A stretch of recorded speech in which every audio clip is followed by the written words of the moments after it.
In today's video, we are going to show you how to export your ClickUp tasks straight into Microsoft Excel.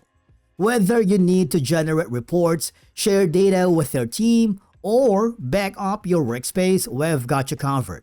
Let's begin. Now, the first thing that you need to do is to log in using your credentials. After that, I want you to hover to the left side area of the navigation and go to the workspace that you wanted to export it to Excel. Now, by default, your tasks and projects can be viewed by team, calendar, board, and list. All right?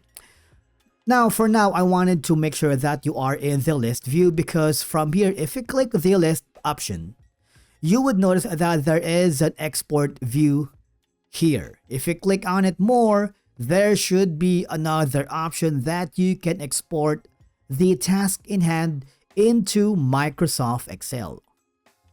If you click that, what will happen is click the download button. Okay. Now, if you are happy with your experience here in ClickUp and you wanted to scale up, I want you to click the choose business because this will forward you to the checkout process. And from here, just choose the billing plan that fits your specific needs, business size, and of course your budget so that you would be able to export all your ClickUp tasks straight into Excel. And basically that's how you export ClickUp to Excel. If you found this video helpful, do not forget to hit that like button, subscribe, and we will see you again in the next video.